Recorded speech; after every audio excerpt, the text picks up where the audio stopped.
होलिका दहन का पवित्र अवसर मना रहा। आज पूरा राष्ट्र भगवान श्री प्रहलाद जी महाराज जी की, आज पूरा राष्ट्र, पूरा देश भगवान शिव की इस आनंदमय कथा के माध्यम से आप और हम समझें। श्री प्रहलाद जी महाराज की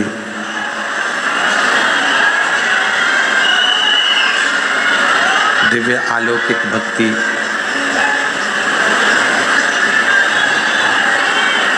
प्रहलाद जी महाराज की भगवान नारायण के प्रति जो अविरल भक्ति है। प्रेशर बढ़ा दो, बस प्रेशर बढ़ाओ, प्रेशर सब दूर का प्रेशर बढ़ा दीजिए। प्रहलाद जी की अविरल भक्ति और वो भक्ति का प्रताप, वो भक्ति का फल,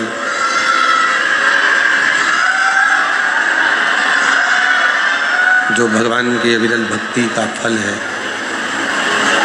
वो भगवान श्री हरि नारायण ने दिया है। एक विश्वास, एक भरोसा, एक दृढ़ता जब संसार के मनुष्य के अंदर स्थिर होती है, जब भरोसा स्थिर होता है, दृढ़ता स्थिर होती है, तो कहीं ना कहीं प्रभु की कृपा जरूर होती है। श्री हरि की कृपा जरूर होती है। आवाज बढ़ाइए भाई, पंडाल की आवाज बढ़ा दो, पंडाल की आवाज। बक्से खोलिए, बक्से। भगवान नारायण की कृपा जब हम एक दृढ़ता, एक भरोसा और एक दृढ़ विश्वास के साथ में रहते हैं, तो कहीं ना कहीं प्रभु की कृपा, भगवान की कृपा होती जरूर है। और जब व्यक्ति भरोसा टूट जाता है, तो कहीं ना कहीं अपने मन को स्थिर करने की जगह यहाँ वहाँ भटकाता है, और वो मन स्थिर नहीं रह पाता। उसको लगता है कि मैंने परमात्मा का इतना भजन किया, मैंने भगवान की इतनी भक्ति करी, इतना स्मरण किया, उसके बाद भी भगवान मेरी सुनता क्यों? भगवान मुझे कुछ देता क्यों? पर शिव कृपा कहती है, भगवान शंकर की कथा कहती है कि जब भक्ति पूर्ण और पूर्ण विश्वास के साथ में आगे बढ़ती है, पूर्ण भरोसे के साथ जब वो आगे बढ़ती है, तो वो भक्ति कहीं ना कहीं परमात्मा की शरणागति जरूर देती है।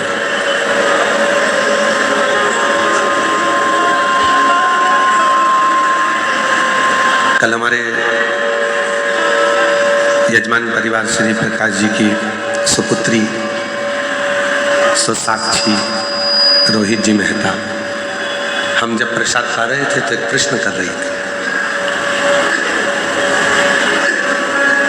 क्या कभी आपको शिव जी का साक्षीकरण हुआ? अब प्रश्न भी साक्षी कर रही है, और प्रश्न भी यह है कि आपको कभी शिव जी का साक्षीकरण हुआ? तो हम अपना प्रसाद पाने में लगे हुए थे, उत्तर नहीं दिया। उसने फिर दूसरी बार प्रश्न किया, गुरुजी बोलो तो, क्या आपको शिव जी का कभी साक्षीकरण हुआ? हमने उनसे कहा कि कोई अपनी तिजोरी का माल नहीं दिखाता, उसी तरह कोई गुरु अपने शिव को सामने नहीं। उसके बाद वो एकदम चुप हो गए। उसको मालूम कि अपनी भक्ति, अपना भजन, जिस मंत्र को आप जप रहे हो, जिसको आप स्मरण कर रहे हो, जिसको खूब प्रेम करते हो, उसको कभी उजागर मत होने दो, उसको कभी दिखने मत दो।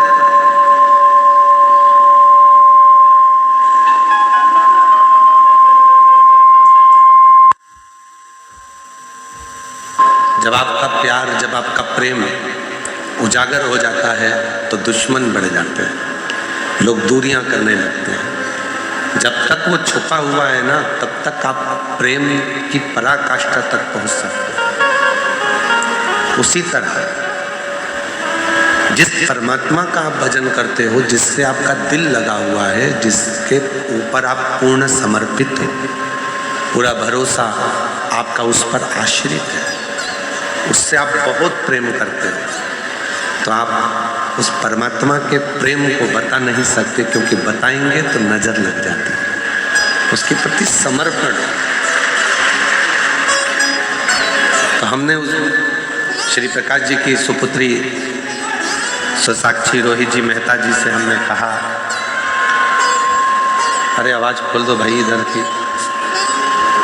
हमने उनसे कहा कि ये पक्का है बेटा साक्षी कि एक बार आपको भी शिव की साक्षी जरूर होगी, अगर आपकी लगन, आपकी भक्ति और आपका विश्वास है।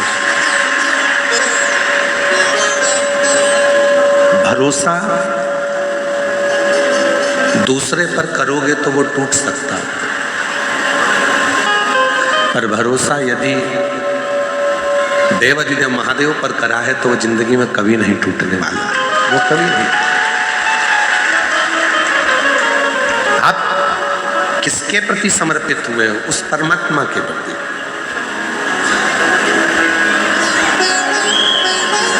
आप किसके हुए हो? उस परमात्मा के। अब सौंप दिया इस जीवन का सब भार तुम्हारे हाथों। जीवन का सारा सुख, जीवन का सारा दुख, जीवन का सारा संपूर्ण क्लेश, संपूर्ण विवाद, संपूर्ण टेंशन उस परमात्मा के चरणों में छोड़।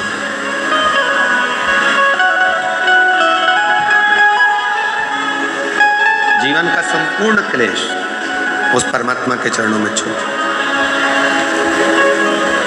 आज सारे देश आपस में लड़ रहे हैं और भारत देश होली मना रहा है।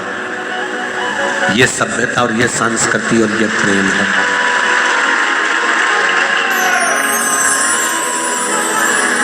हमारा भारत, हमारा राष्ट्र, हमारी सभ्यता, हमारी संस्कृति, हमारा संस्कार हमें लड़ना नहीं सिखाता। हमारा संस्कार नमस्कार कर कर, एक दूसरे को प्रणाम कर कर होली के रंग फेरना, होली के रंग को लगाना, गुलाल लगाना सिखाता।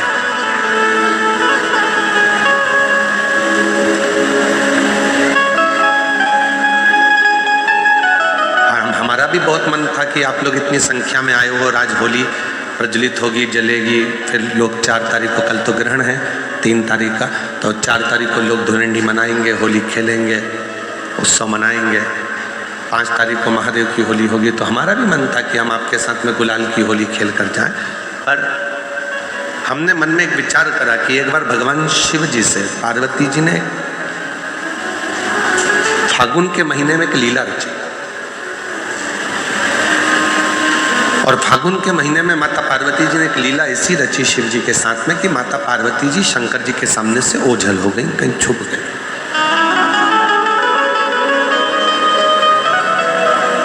शिव जी पार्वती जी को फूलों में ढूंढ रहे थे, कलियों में ढूंढ रहे थे, फूलों की उस गंध में, उस खुशबू में ढूंढ रहे थे। अब शिव जी पार्वती जी को फूलों में ढूंढ रहे हैं और थोड़े समय के बाद भगवान शंकर भी छुप गए, तो पार्वती जी उन्हें शिव जी के चरण की जो रज है, कंकर है, जो रज है, जो धूल है, उसमें शिव को ढूंढ रही हैं, और जो भभूत है, भस्म है, उसमें शिव को ढूंढ रहे। इधर से फूल फेंके जा रहे थे, उधर से भगवान के चरण की धूल फेंकी जा रही थी। जब दोनों का मिलन हुआ तो देवाधिदेव महादेव और पार्वती के मिलन पर नंदी जी ने हाथ जोड़कर निवेदन करा कि ऐसी होली हमने जगत में नहीं देखी कि प्रभु के चरण की रज जब उड़ाई जाती है, लगाई जाती है, तो उससे सुंदर कोई रंग नहीं हो सकता। कहते हैं दुनिया के सारे रंग फीके हो जाते हैं, पर शिव भक्ति का रंग कभी फीका नहीं होता। शिव के चरणों का रंग तो हम तो इतना कहेंगे कि आप जाते जाते इस कथा पंडाल की मिट्टी कोई एक दूसरे को लगा लोगे तो समझ लेना कि आपकी होली, आपका फागुन रंगमय हो, आनंदमय हो। और चंदन है इस देश की माटी, तपोभूमि हर ग्राम है, हर बाला देवी की प्रतिमा, बच्चा बच्चा राम है। जिसके सैनिक समर भूमि पर गाया करते गीता है, उसी माटी के हल्के नीचे खेली करती सीता है। ये चंदन है माटी, उस चंदन को ही अपने मस्तक पर चढ़ा लिया, अपने जीवन पर उतार लिया तो सुख है।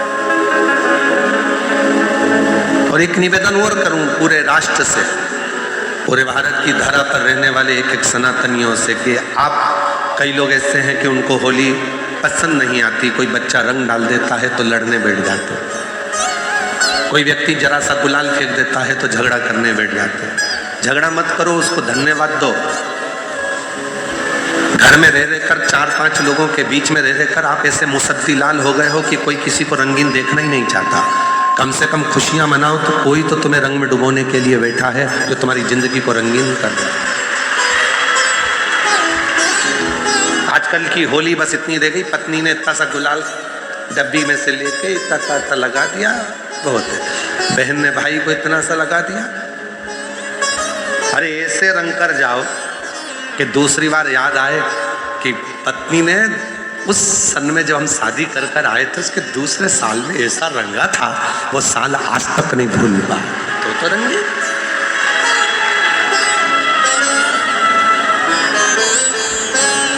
धोबिया धोए चाहे सारी उम्र।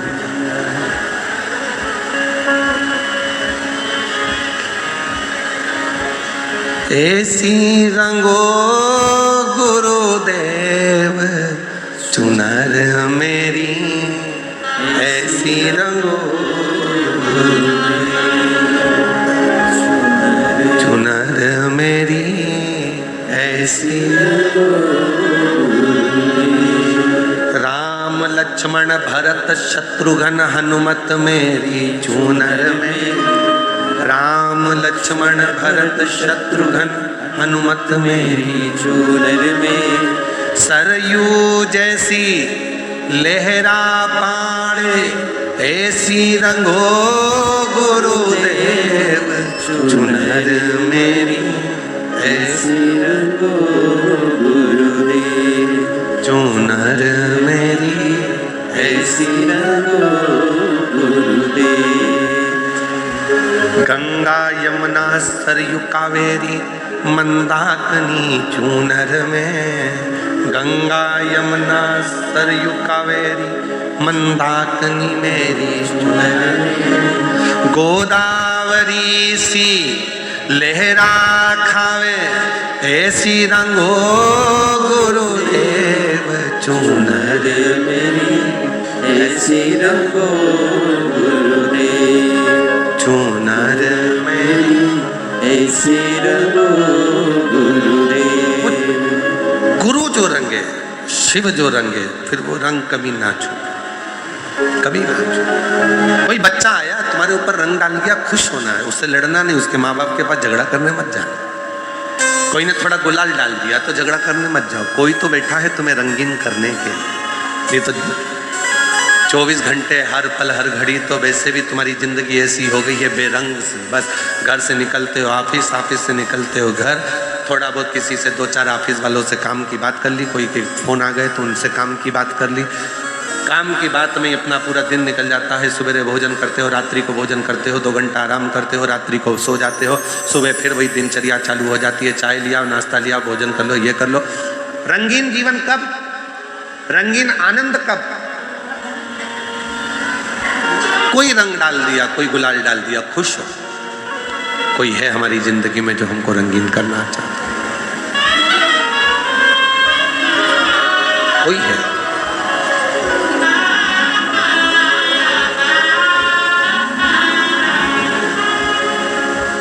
उस वो एक लाइन बहुत सुंदर है।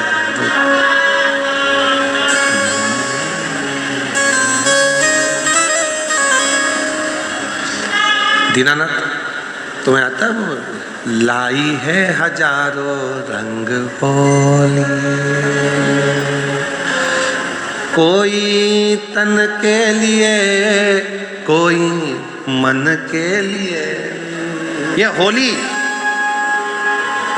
कहते हैं कि शिव को, भगवान शंकर की जो भस्म है, जो राख है, जो रज है, उसका सुख है। कोई एक देवता ऐसा बता दो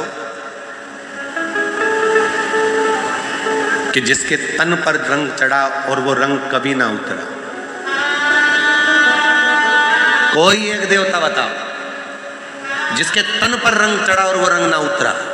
केवल एक देव है, देवाधिदेव महादेव, जो विष किया नीला कंठ हो गया, आज तक नहीं उतरा। वो नीला कंठ का रंग आज तक नहीं उतरा। आज भी वो नीलकंठ महादेव के रूप में पूजाते हैं। आज भी उनकी पूजन होती है, नीलकंठेश्वर महादेव की। महाराज, आज दुनिया के लोगों के पास भोजन की कमी नहीं है, सब पेट भर कर भोजन करते हैं। बोलो बोलो, सब जम के बोलो, तुम्हारे घर में भोजन है कि नहीं है? जम के तो बोलो, सबके घर में भोजन है। आज भोजन की कमी नहीं है, सबसे ज्यादा कमी हो रही है तो भूख की कमी हो रही है, लगी नहीं रही है। डॉक्टर साहब, 4 दिन से मेरे कुछ भाई नहीं रहा, मेरे को भूख ही नहीं लग रही है। सिरप ले लो, ये सिरप पीना, थोड़ा भूख लगेगी। वो 8-10 दिन लग गई, उसके बाद वापस वैसे थे। भोजन है पर भूख चली गई, भूख समाप्त हो, टेंशन में हो गई वो। ये दुनिया के जितने भी रोग हैं ना, ये डिप्रेशन से होते, चिंता से होते, टेंशन से होते। ये शुगर की बीमारी है ना, ये तुम्हारी खुद की उपज है, तुम्हारी खुद की फैक्ट्री है शुगर की बीमारी। पहले के जमाने में लोग, हम पूछो, पहले के जो बुजुर्ग लोग होते थे, जब नाथ द्वारा दर्शन के लिए जाते थे, तिरुपति दर्शन के लिए जाते थे, पंडरीनाथ का दर्शन करने के लिए जाते थे, तो वहाँ इतना मीठा खाते थे, इतना मीठा खाते थे, तो उनको शुगर होती थी क्या? घी, गुड़, इतना बड़ा बड़ा बट्टा गुड़ का पीस पीस कर रोटी में मिला मिला के खा जाते थे। और आज के जमाने में जरा सा खा लो, शुगर हो जाएगी। पहले के लोग इतना खाते थे, जितना खाते थे उतना मीठा बोलते थे मीठा, तो उनका शुगर का लेवल बराबर हो जाता था। अंदर शुगर जाती थी और मीठा बोलते थे तो शुगर बाहर आती थी। आज के जमाने में आदमी शुगर खा तो रहा है, मीठा खा रहा है, पर मीठा बोल नहीं रहा, तो वो जीवन से शुगर बाहर नहीं आ रही, तो वो नस में घुस गई, वो ब्लड में चली गई, और ब्लड में गई तो वो शुगर की बीमारी हो गई। खाओ मीठा, पर मीठा बोलो तो सही। भाभी जी कैसे हो, काका जी कैसे हो, मामा जी कैसे हो। मिठास इतनी जीवन से निकालो कि वो शुगर तुम्हारे ब्लड में ना आ जाए, तो शुगर लेवल में रहेगी। शुगर लेवल खा तो रहे हो पर निकल नहीं रहे।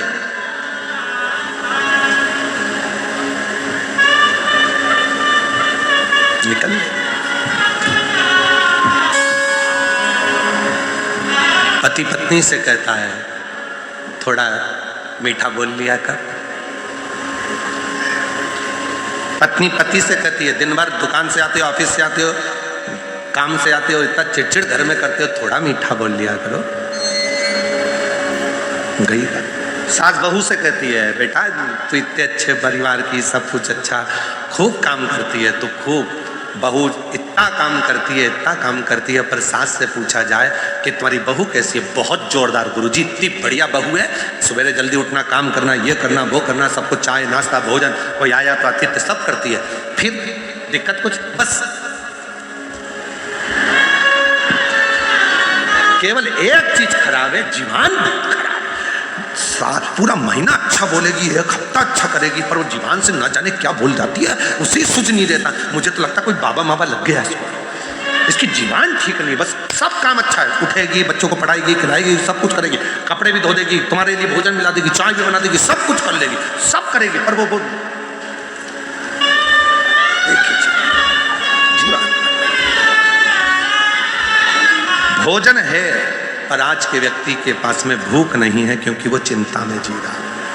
और शिव महापुराण की कथा टेंशन से मुक्त करती है, चिंता से, टेंशन से। जितनी भूख तुम्हें घर में नहीं लगती, उतनी भूख तुम्हें कथा में लगती है, उतनी भूख लगती है। घर पे तुम 2 रोटी खाओगे और पेट भरा जाएगा, पर किसी भंडारे में, कोई भी भंडारा हो रहा हो, हनुमान जी का, राम जी का, दुर्गा जी का, पंडरीनाथ का, हरि विठल का, शिव पुराण का, कोई भी भंडारा हो रहा हो, मैं इतना मन लगेगा कि 2 रोटी की जगह 4 निपटाओगे और एक्स्ट्रा माल अलग, चावल भी आन दो, मीठा भी आन दो, नमकीन भी आन दो, चल। क्यों? टेंशन मुक्त हो। घर पे रहते तो चिंता रहती है, यहाँ काय का टेंशन। उठेंगे आराम से, रात को 11-12 बजे तो हम लोग शिवरात्रि का एंजॉय करा, खूब नाचे कूदे, आनंद किया। अब उठे हैं, उठ के फिर आराम से सब काम होगा और बाबा पर भरोसा कर कर आश्रित होगा। तो भोजन तो सबके पास है, पर भूख नहीं। और आपसे एक बात और पूछें, आपके घर में सोने के लिए बिस्तर है कि नहीं है? जम के बोलो जरा। सबके घर में बिस्तर है ना? बिस्तर सबके घर में है। डनलप के गद्दे भी हैं, किसी के यहाँ फोम वाले गद्दे भी हैं, मखमल का कम्बल भी है, एसी भी, कूलर भी, पंखा भी, सब कुछ है, पलंग भी है, बिस्तर भी है, पर नींद कहीं चली गई, आती ही नहीं। भोजन है, भूख चली गई, बिस्तर है, नींद चली गई। डॉक्टर साहब मुझे नींद नहीं आ रही है,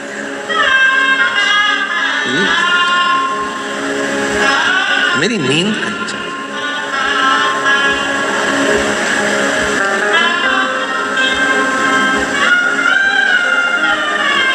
महाराज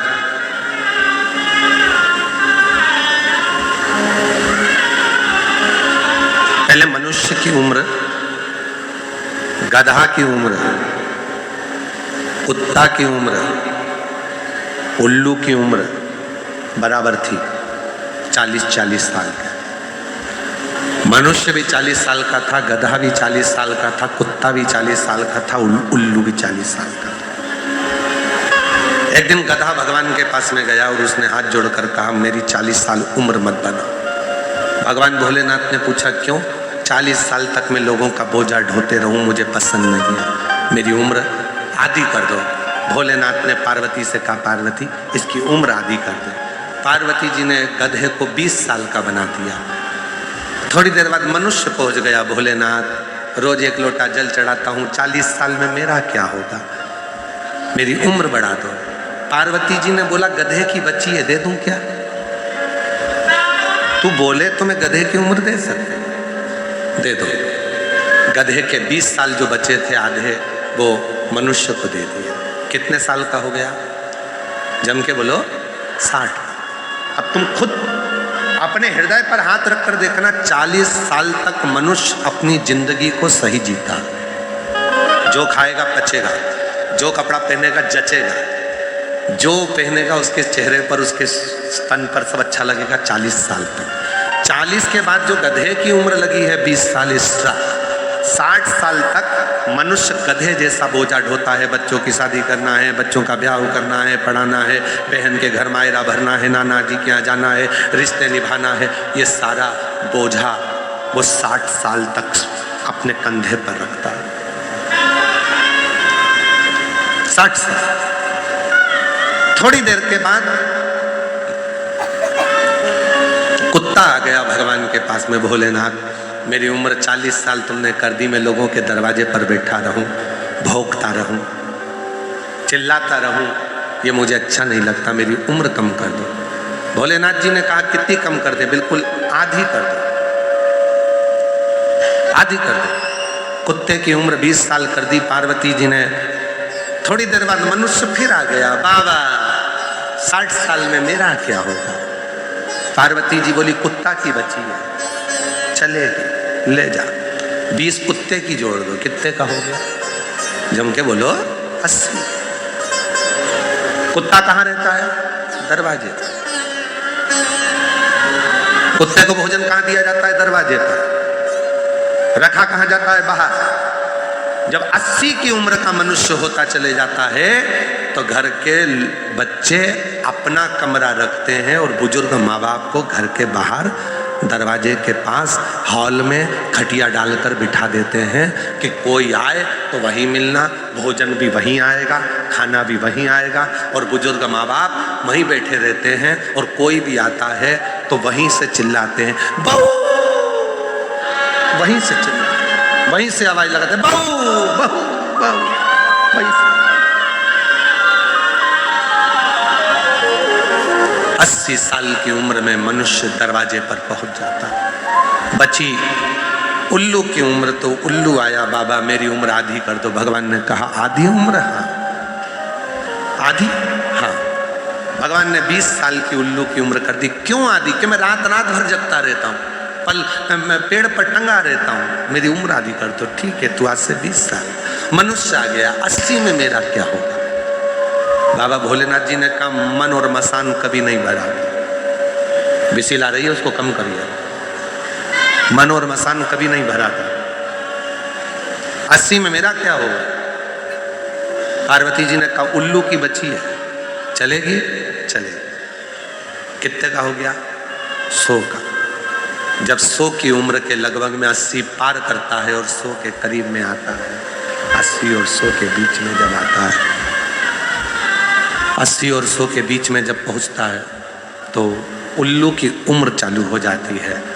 डॉक्टर के पास जाकर कहेगा डॉक्टर साहब नींद नहीं आ रही है। डॉक्टर कितनी भी टेबलेट दे दे, उसको नहीं मालूम डॉक्टर को कि उल्लू की लग गई है। कितनी भी गोली खा ले, नींद नहीं आ सकती।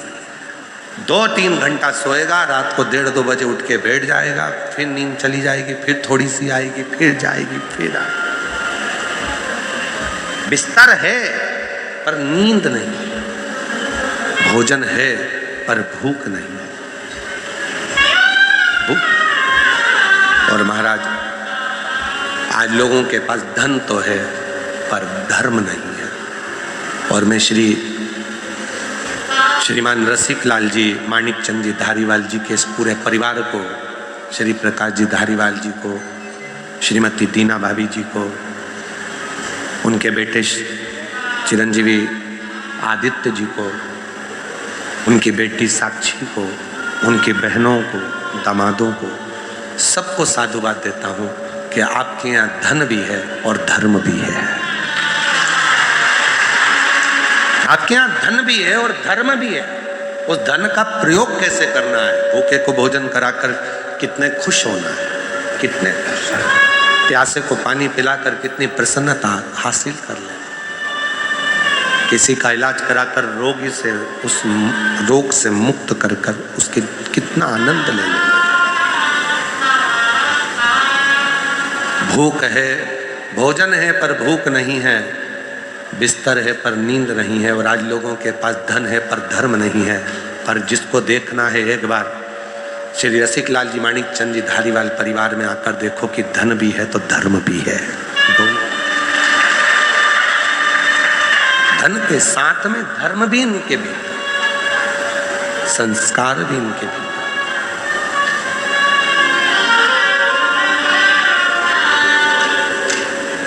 तो जब धन के साथ में धर्म रहता है तो जीवन का सारा सुख, सारा आनंद, जीवन का सारा सुख अपने आप प्राप्त होने लगता है, अपने आप। आज व्यक्ति कमा रहा है पर अपने ऊपर खर्च नहीं कर पाता। और शिव जी ने बहुत सुंदर कथा में वर्णन किया है। शंकर जी की कथा कहती है कमाओ पर अपने ऊपर खर्च भी करो। शिव जी की कथा प्रेरणा दे रही है कि शंकर जी के मस्तक पर गंगा है, गंगा दूसरे के पास बाद में पहुंच रही है, पहले शिव जी के ऊपर वो गंगा स्नान करा रही है। पहले अपने ऊपर खर्च करो स्वयं। पिताजी कीपैड मोबाइल चला रहे हैं और बेटा एप्पल का चला रहा है।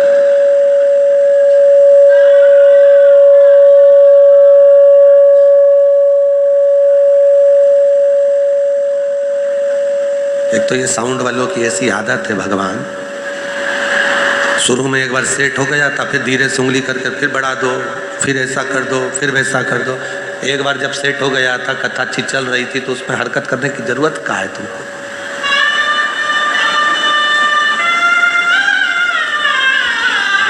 भगवान मालिक है। वो एक गीत याद आ गया, ओ राम जी बड़ा दुख मेरे लखन। अरे लखन को जाने तो साउंड वाले, बड़ा दुख।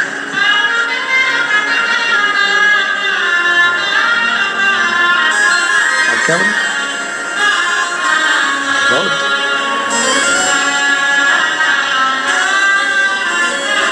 शिव तत्व को जाने, भगवान भक्ति को जाने। और जब भगवान की अविरल भक्ति, प्रेशर बढ़ा अंदर को, भगवान की अविरल भक्ति जब जीवन में सुख देती है। हम कहें फिर रसिकलाल जी का ये पवित्र परिवार, धाड़ीवाल परिवार में धन के साथ में धर्म, बहुत कृपा शिव की।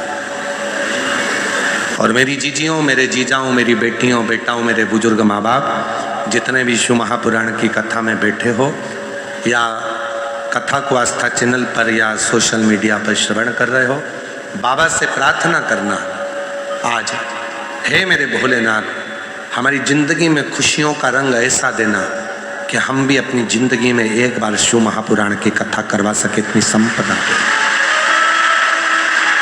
इतनी संपदा, इतना वैभव देना, इतनी संपदा, इतना सुख देना। हम भी अपने जीवन में ऐसी कृपा करना कि हम भी अपने जीवन में कोई सत्कर्म कर सके।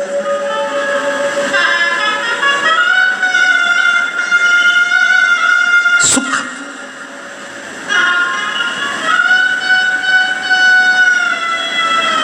एक विदल और एक उत्पल नाम के दो असुर हुए थे। दोनों ही प्रखर थे, दोनों ही प्रबल। और उसी तरह जैसे विदल और उत्पल दो असुर हुए और उन्होंने बहुत उत्पात मचाया, बहुत, उसी तरह दो असुर और हुए, हेती और प्रहेती।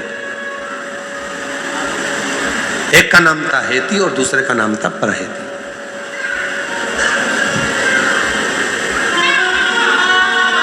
यदि स्कंद पुराण को आप पढ़ते हैं गीता प्रेस गोरखपुर की, तो उसमें गीता प्रेस गोरखपुर की स्कंद पुराण में वर्णन आता है भगवान शंकर के आवाज खोले। स्कंद पुराण में वर्णन आता है कि भगवान शिव के पुत्रों में हेती और प्रहेती की भी कथा आती है। ये दोनों असुर है, हेती और प्रहेती दोनों असुर, दोनों। जैसे आज होलिका का दहन होता है, होलिका जला रहे हैं, होलिका का दहन कर रहे हैं, कौन है? हिरण्यकशिपु, हिरण्याक्ष की बहन।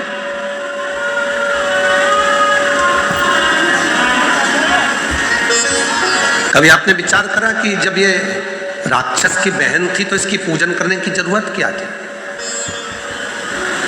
होली की पूजन दो बार होती है, एक जलने से पहले और एक जलने के बाद। लोग सुबह पूजन करने जाते हैं, कोई जलने के बाद पूजन करने जाता है। एक जलने के पहले होली की पूजन होती है और एक जलने के बाद होती है। कभी तुमने विचार किया कि होली की पूजन जलने के पहले किसकी होती है और जलने के बाद किसकी होती है? तो याद रखना, जलने के पहले जो होली की पूजन होती है वो हिरण्यकशिपु, हिरण्याक्ष की बहन होलिका की होती है, ढूंढा की होती है। और जलने के बाद जो पूजन होती है वो भक्त प्रहलाद की होती है। तो हम सनातनी, हम हिंदू, हम सनातन धर्म को धारण करने वाले हम इस राक्षस की बहन की पूजन क्यों करें? हिरण्यकशिपु की बहन की पूजन क्यों करें? तो शिव महापुराण में चरित्र आता है हिरण्यकशिपु की बहन का। श्रीमद् भागवत में भी चरित्र है, विष्णु पुराण में भी चरित्र है, नरसिंह पुराण में चरित्र है, स्कंद पुराण में चरित्र है। हिरण्यकशिपु की बहन का नाम था डूंडा। क्या नाम था? जम के बोलो, डूंडा। इसलिए होली में लकड़ी नहीं जलाते, मोटे मोटे डूंड जलाते हैं। मोटे मोटे जो लक्कड़ होते हैं उसको डूंड कहा जाता है, वो जलाते होली में। लकड़ी नहीं, डूंड, मोटे मोटे लक्कड़। जितना हिरण्यकशिपु ने तप करा, जितना हिरण्याक्ष ने तप किया, उतना ही तप डूंडा ने भी करा। और डूंडा ने तप कर भगवान ब्रह्मा जी से वर पाया, मुझे एक चादर ऐसी दे दो, उस चादर को मैं जब ओढ़ कर बैठूं तो मैं आगी में जलूं ना। ब्रह्मा जी ने तथास्तु कर एक चादर डूंडा को दे दी, होलिका को दे दी। जब समय आया, प्रहलाद को ले जाकर पानी में डाला, सब में डाला, पर वो मरा नहीं। तब अपनी बहन से हिरण्यकशिपु ने कहा कि तू अपने भतीजे को लेकर, तू बुआ है वो भतीजा, अपने भतीजे को लेकर गोदी में बैठ जा, आगी में चादर ओढ़ लेना, तू बच जाएगी, भतीजा चल जाए। अब ऐसे तो बुआ का नाम बदनाम हो जाता कि बुआ ने भतीजे को आग लगा दी। और कथा देखिए, दुनिया के लोग इस कथा को बहुत कुछ पलट देते हैं, पर शिव महापुराण कभी नहीं पलटी। शिव पुराण अपना पूरा उद्देश्य बताती है। चारों तरफ से अग्नि लगी, बुआ बैठ गई चादर ओढ़कर, डूंडा अपने तन को ढककर, गोदी में प्रहलाद बैठ गया। बुआ को लगा मेरा भतीजा जल जाएगा। जब चारों तरफ से आग तेज होने लगी, भतीजा बुआ के गले लगा, तो बुआ ने अपनी चादर उतार कर अपने भतीजे पे डाल दी, खुद जल गई, अपने भतीजे को बचा। बुआ खुद जल गई, अपने भतीजे को बचा लिया। उस दिन से कहते हैं कि बुआ, शादी में पहले बुआ को बुलाओ, फंक्शन हो तो बुआ को बुलाओ, अच्छा काम हो तो बुआ को बुलाओ, शादी में, ब्याह में, मंगल कार्य में सबसे पहले बुआ को बुलाओ। क्यों? क्योंकि बुआ जिस घर में आती है उस घर में दुआ देती है, बद्दुआ नहीं देती है।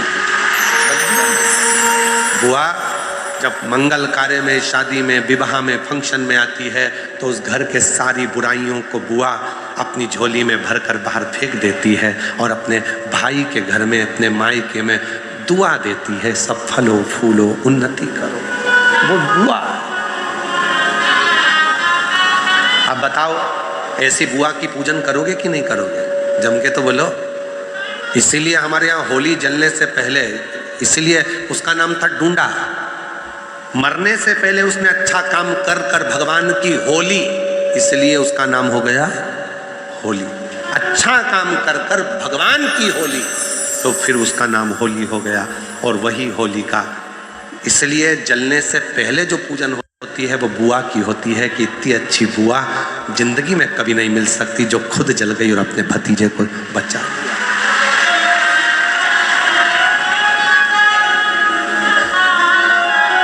और होली जलने के बाद जो पूजन होती है वो प्रहलाद की होती है कि ये बच गया उसकी कृपा से।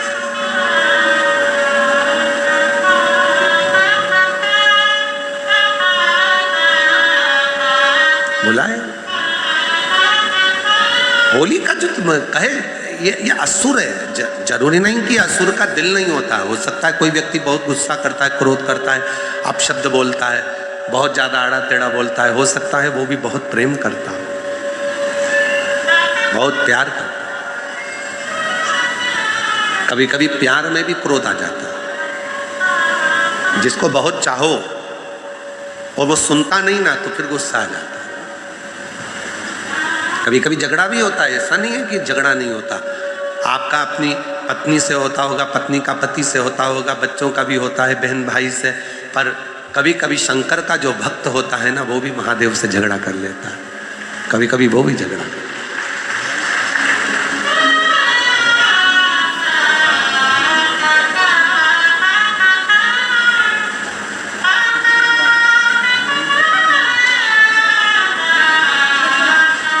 गोरा जी को साथ राखे नंदी द्वारे ठाड़ा जी, गोरा जी को साथ राखे नंदी द्वारे ठाड़ा जी।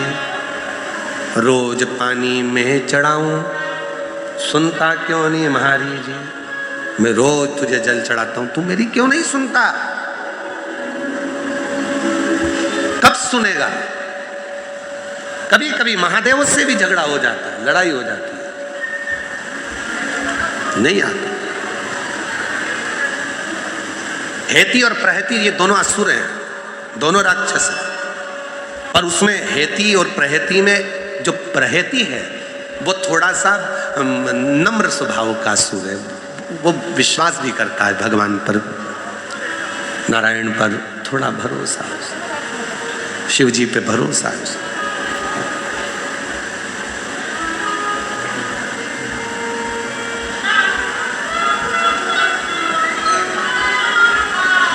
कोई कोई अपनी भक्ति को दिखा देता है, कोई कोई नहीं दिखाता है। एक पति पत्नी थे, बहुत अच्छे सेठ थे, बहुत पैसा था, खूब भोजन कराते थे। धर्म पत्नी अपने पति से कहती थी, देखो मैंने इतने सारे लोगों को भोजन करने बुलाया है, तुम दक्षिणा दो। पति कह देता, मैं नहीं दूंगा, तू दे। मैं मंदिर जाती हूं, तुम मंदिर चलो। पति बोला, मैं नहीं जाऊंगा, तू जा।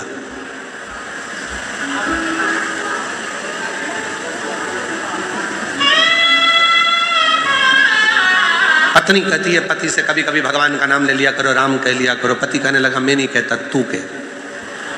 पति नहीं सुना।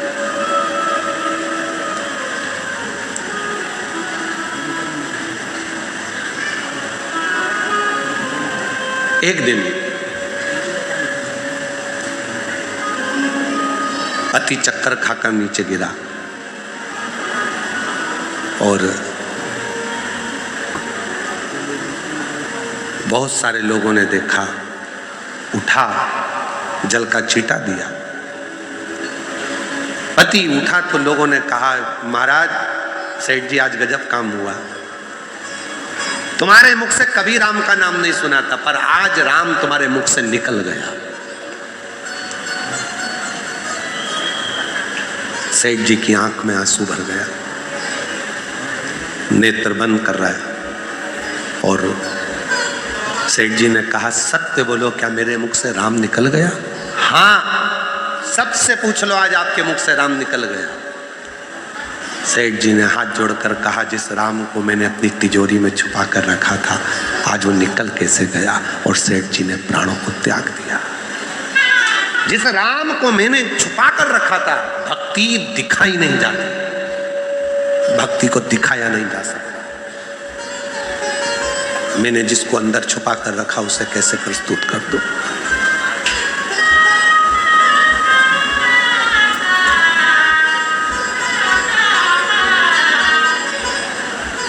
जिसको मैंने अपने भीतर छुपा कर रखा, उसे प्रस्तुत हो। तो तुम कह रहे हो कि राम निकल गया, तो फिर राम निकल गया तो शरीर का मतलब ही क्या? राम भीतर हो।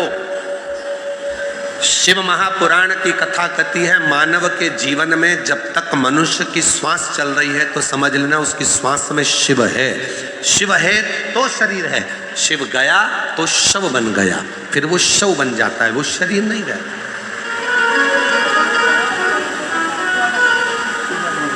और करना क्या है? शिव जी के मंदिर में हम जाकर एक लोटा जल क्यों चढ़ाते हो? आपको जल की महत्वता मालूम है? क्यों सियोर वाला बाबा कहता रहता है कि एक लोटा जल सारी समस्या का हल? क्यों कहता है कि मंदिर जाओ, मंदिर जाओ, मंदिर जाओ, एक लोटा जल चढ़ाओ? क्यों? क्या पड़ी उनको? शिव महापुराण की कथा कहती है, जब श्वास रूपी शिव शरीर में रमण करता है तब तक शरीर है। शिव श्वास बंद हो जाती है तो शरीर शव बन जाता है। इस श्वास रूपी शिव को मंदिर में जो शिवलिंग होता है वो पूरी सृष्टि का भाग होता है। उस पे जब हम जल चढ़ाते हैं, हमारी जो शिव रूपी श्वास निकलती है जल चढ़ाते समय, वो तरंगे शिवलिंग पर जब पड़ती है तो ये शिवलिंग और ये श्वास का जब मिलन होता है तो हमारी श्वासों में हम जो कामना करते हैं वो कामना भोलेनाथ को पूरा करना ही पड़ता है। अगर वो पूरा ना करता, यदि वो कृपा की ना होती जो आदत तुम्हारी तो सुनी ही रहती अदालत तुम्हारी। गरीबों के दिल में जो तुम जगा ना पाते तो किस दिल में होती इबादत तुम्हारी। अगर वो कृपा नहीं करता तो तुम भी इतनी लाखों की संख्या में सुबेरे 8 बजे की कथा है, 4 बजे नहाए हो गए, 5 बजे घर से चले हो गए, तब जाकर कथा में 8 बजे बैठे हो गए और कथा सुन रहे। कोई कथा में तुम इतनी जल्दी नहा धो के नहीं जाते, तुम्हारे को टाइम नहीं मिलता। इतनी जल्दी कथा कौन जाएगा, कौन जाएगा। कई लोगों के तो सोचा होगा सिरूर वालों ने, इतनी सुबह से कौन आएगा कथा में। 8 बजे महाराज जी ने कथा रख दी, सुबह 8 बजे से कथा, कौन आएगा, कौन आएगा, कौन आएगा। आकर देखिए लाखों की संख्या में पंडाल भरे पड़े हैं और लोग बाहर बैठे हैं। कृपा की ना होती जो आदत तुम्हारी तो सुनी ही रहती अदालत तुम्हारी। अगर तुम कृपा नहीं करते तो यहाँ कौन आता। पर उसने कृपा करी है, उसने दिया है, तो आपको भी मालूम है कि वो पंडाल में जाकर सुना है ऐसा, मेहमान जाते हैं, बुआ जी जाती है तो भतीजे के हाथ में 100-50 देकर जाती है, मामा जी जाते हैं तो कुछ देकर जाते हैं, मेहमान जाते हैं तो घर के बच्चों को कुछ देकर जाते हैं। और मेरा भोलेनाथ 7वें दिन की कथा विराम कर कर जाता है तो आपकी गोदी में कुछ ना कुछ देकर जाता है। बाप है जगत का, परम पिता परमात्मा देवाधिदेव महादेव है। आज जाएगा ये कुबेरेश्वर बाबा के धाम से आई हुई कुबेर भंडारी की ये पोथी, जो कुबेरेश्वर बाबा यहाँ लुटाने के लिए आए थे, इस पोथी के स्वरूप में आज चली जाएगी। उसके जाने से पहले वो अपना जो लुटा सकता है इतना देकर जाता है। लोग झोली पसार पसार कर मांगते हैं और मेरा कुबेरेश्वर बाबा, मेरा देवाधिदेव महादेव जाते जाते उनकी झोली में दे देता है। तो वो 3 महीने में फिर कथा के पंडाल में आकर बैठ जाते हैं।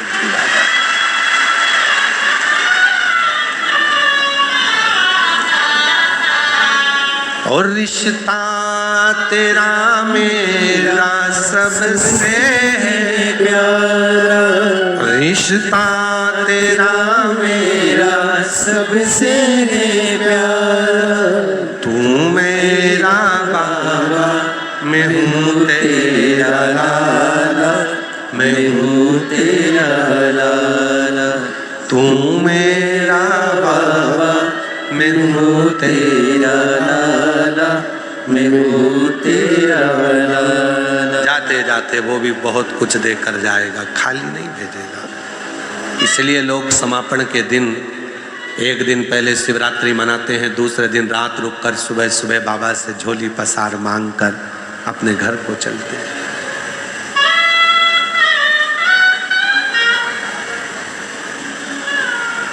और जो दिल से मांगोगे वो दिल से दे देगा, जो दिल से मांगोगे वो दिल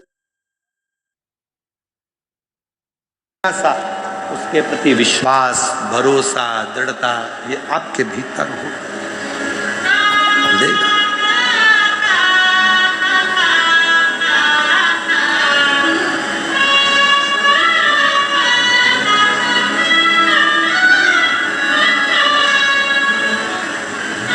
दिल से कहो मेरा क्यों नहीं सुनता रे ओ कुबेर के भंडारी, मेरी क्यों नहीं सुनता रे ओ कुबेर के भंडारी। झोली क्यों नहीं भरता रे ओ कुबेर के भंडारी, झोली क्यों नहीं भरता रे ओ कुबेर के भंडारी।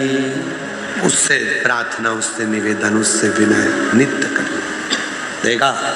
ये पत्र देखो कितना सुंदर भाव इनमें व्यक्त किया।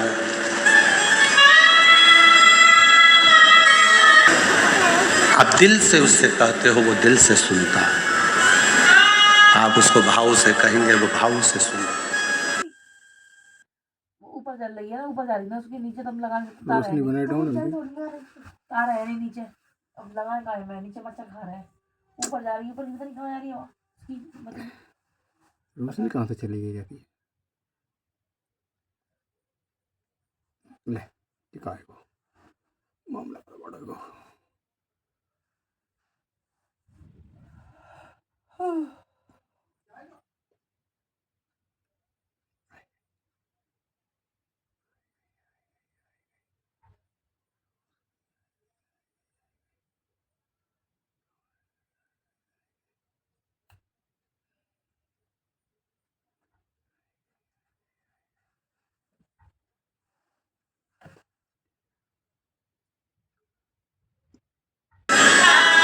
तुम्हारे मैं भी खड़ी हूँ नंदी बाहें पसारे अपने गले से लगा लो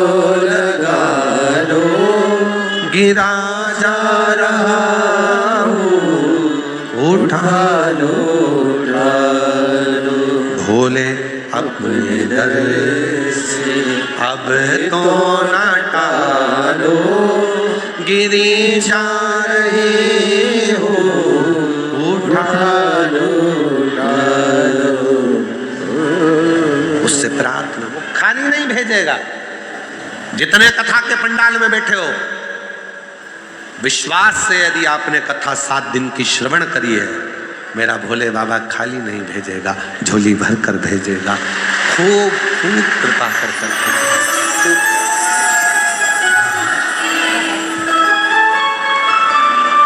खूब करुणा कर। हेती और प्रहेती दो हैं, एक हेती एक प्रहेती, दोनों असुर है, राक्षस है। पर प्रहेती का जो भाव है, प्रहेती का जो भाव है वो शिव के प्रति बहुत है। वो विश्वास करता है, भरोसा करता है। और हमने पहले भी कथा में कहा और आज फिर कहते हैं, तुम्हारा विश्वास हो तो शिव महापुराण की कथा में जाकर बैठना, वरना टाइम पास करने के लिए मत। अपने घर, अपने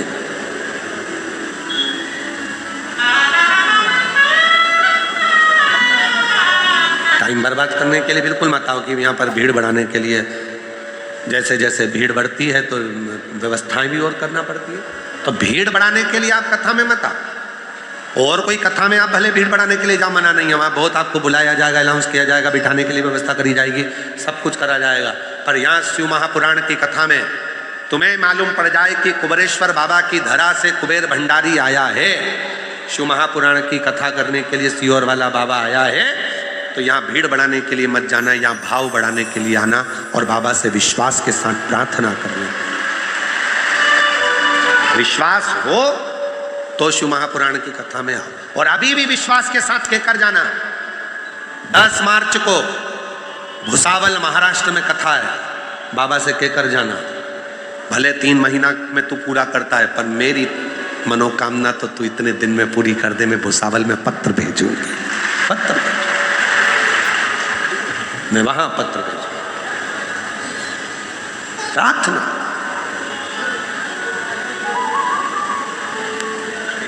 ओ डमरू वाले रे दूर करो दुख मेरा, ओ काशी वाले रे दूर करो दुख मेरा, दूर करो दुख मेरा, दूर करो दुख मेरा, ओ सीहोर वाले रे दूर करो दुख मेरा, ओ काशी वाले रे दूर करो दुख मेरा।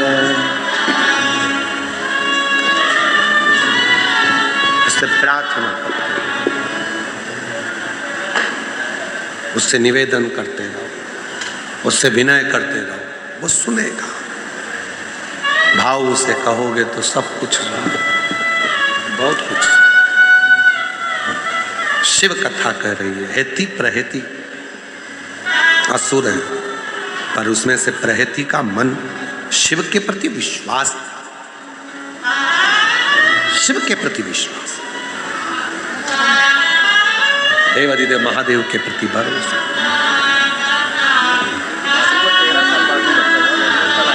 दूर करो दुख मेरा, कल इनके भाभी भैया बच्चे को लेकर आए थे। 13 साल के बाद इनके भाभी की यहाँ संतान हुई। डॉक्टर मना कर दिए थे कि तुम्हारे यहाँ संतान नहीं होगी, पर बाबा की कृपा से 13 वर्ष बाद इनके भाभी की यहाँ, वो जोरदार ताली बजा। दूर करो दुख मेरा, कुबेर भंडारे रे दूर करो दुख मेरा, शिव वाले दूर करो दुख मेरा।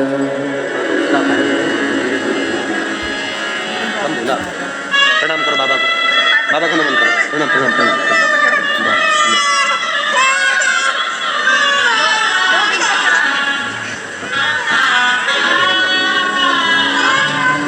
शिव कृपा। छोटा बच्चा है जो आया था गोदी में, ब्लड कैंसर है और दवा के साथ में बाबा की भक्ति भी चल रही है, तो इतना चल रहा है। ये शिव की कृपा है, शंकर की। शिव तत्व और विश्वास लेकर उनकी माँ यदि इस पंडाल में आई है तो ये भी निश्चित है कि 2-3 कथा के बाद में बाबा ऐसी कृपा करेगा कि वो पूर्ण तरह से मेरा भोलेनाथ उसको स्वस्थ कर देगा। शिव विश्वास, हेती और प्रहेती में प्रहेती का विश्वास दृढ़ था कि मेरा मन शिव में लगता है, मैं शंकर की शरणागति धारण करता हूं, शिव मेरा।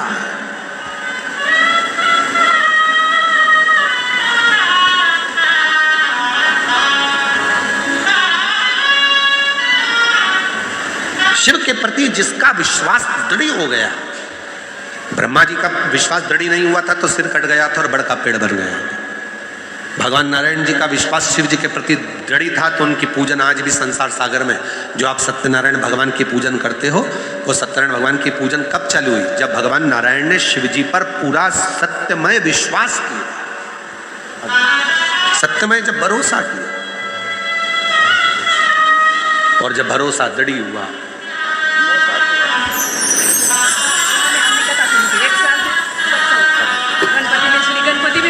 बाबा की कृपा 9 साल के बाद बच्चा हुआ है। एक बार जोरदार ताली बजाकर प्रणाम करो, नमन करो बाबा, नमन करो। आंसू पोछो, आंसू पोछो जी। बोला था 1 साल में ला सकते तो करता कि आप का बता सकते।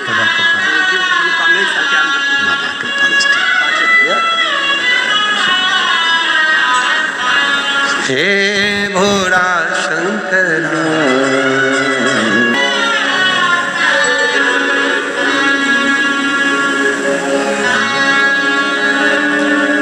श्री शिवा नमस्तु,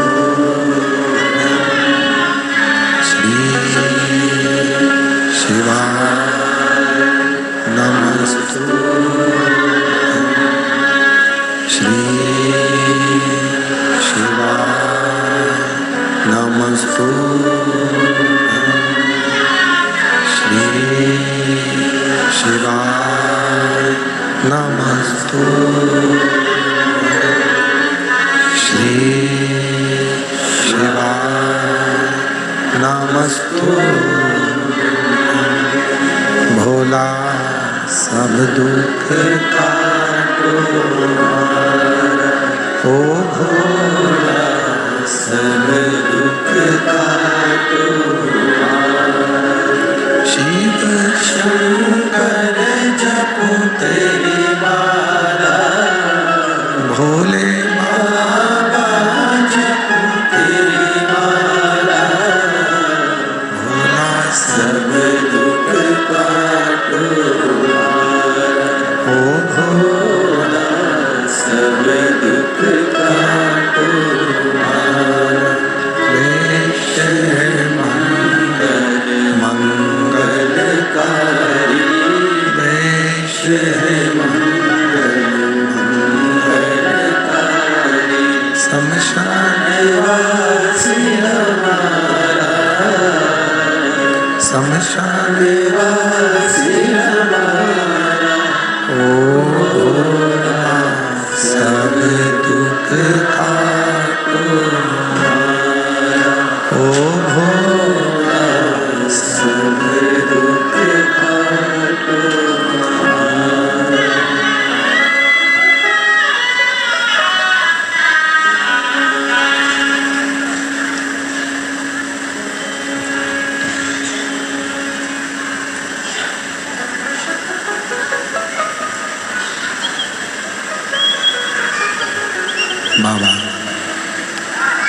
देवादिदेव महादेव भगवान शिव ओगरदानी त्रिकालदर्शी कैलाशी अविनाशी भगवान शंकर की पवित्र कथा वर्णन कर रही है।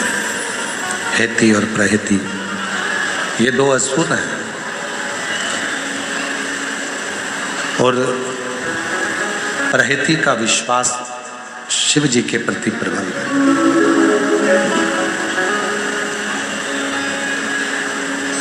हर किसी के भरोसे भी नहीं रहते।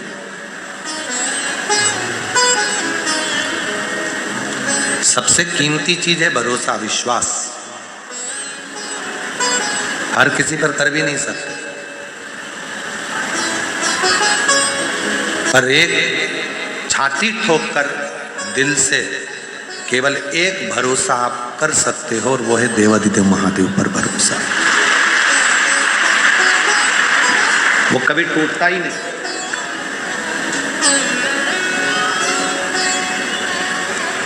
हेति और प्रहेति में से प्रहेति एक ऐसे हैं जिनका भरोसा शिव के प्रति है।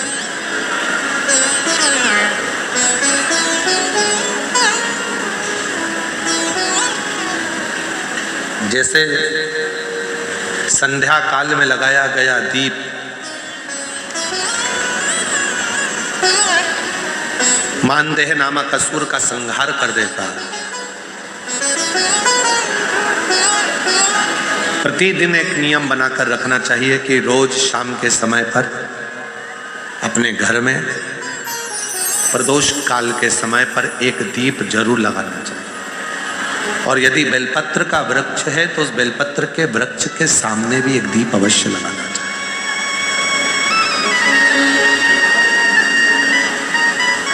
6 महीने में, 3 महीने में, 2 महीने में, 1 महीने में ऐसा नियम बनाया करो कि मुझे बेलपत्र की पूजन करना।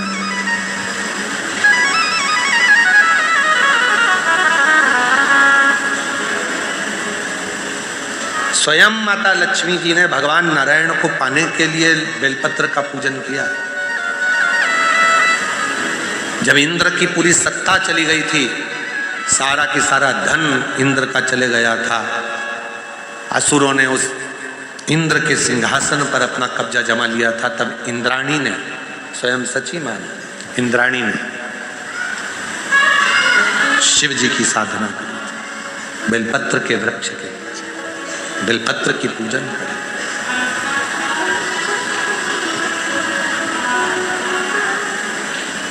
कभी दिल कर जाए तुम्हारा तो कभी महीने में, 1.5 महीने में, 2 महीने में बेलपत्र के पेड़ के नीचे जल लेकर बैठो। बेलपत्र के वृक्ष के नीचे दूध नहीं चढ़ाना, बेलपत्र के वृक्ष के नीचे दही नहीं चढ़ाना, शहद घी नहीं चढ़ाना। बेलपत्र के वृक्ष के नीचे जब आप बैठते हैं, बेलपत्र पूजन का एक विधान होता है कि जब हम बेलपत्र की पूजन करते हैं तो 2 कलश पानी के भरे हुए, एक अपने सीधे हाथ की और एक उल्टे हाथ की ओर रखा जाता है। पूजन की थाली बीच में रखी जाती है। 2 बत्ती का, लंबी बत्ती का, 2 बत्ती लंबी घी की जलाई जाती है। लंबी बत्ती बेलपत्र के वृक्ष के नीचे 2 बत्ती लंबी जोड़ा बनाकर उसको जलाया जाता है। फिर दोनों हाथ में कलश में जल है, बेलपत्र के वृक्ष के नीचे दोनों हाथों का जल धीरे धीरे शिव जी का स्मरण कर कर, नारायण लक्ष्मी का स्मरण कर कर, माँ आदिशक्ति गौरा का स्मरण कर कर, रिद्धि सिद्धि गणेश का स्मरण कर कर उसको चढ़ाओ। प्रार्थना करो, विनय करो, मेरे जीवन में बहुत कष्ट है, उसको मिटाना है आपको। शिव आपसे प्रसन्न होते हैं, वैसे मेरी जिंदगी भी प्रसन्न करना है आपको। जल चढ़ाकर दोनों पात्रों का थोड़ा थोड़ा जल कलश में बचा लेना है, पूरा पात्र खाली नहीं करना है, दोनों को वापस रखना है। और थोड़ी सी हल्दी पीसी हुई शिव जी के उस बेलपत्र पर लगाएं, थोड़ा कुंकुम वो भी बेलपत्र पर लगाएं।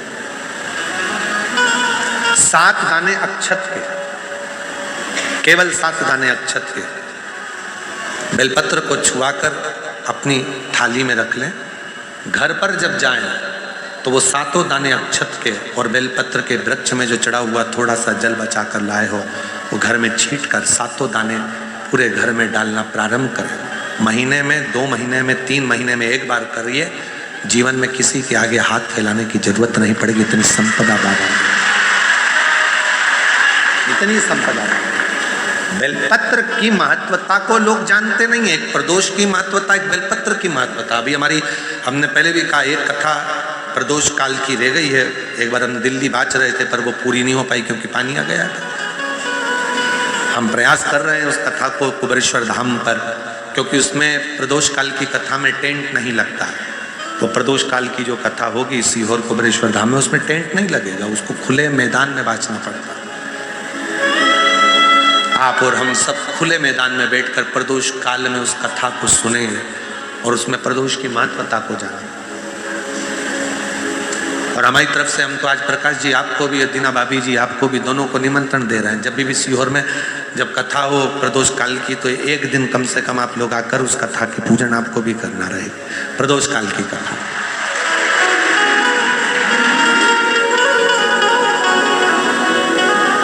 अभी तो नहीं है, पर जब भी तारीख निश्चित होगी 1-2 साल में, जब बाबा कृपा करेगा तब उसको रखेंगे।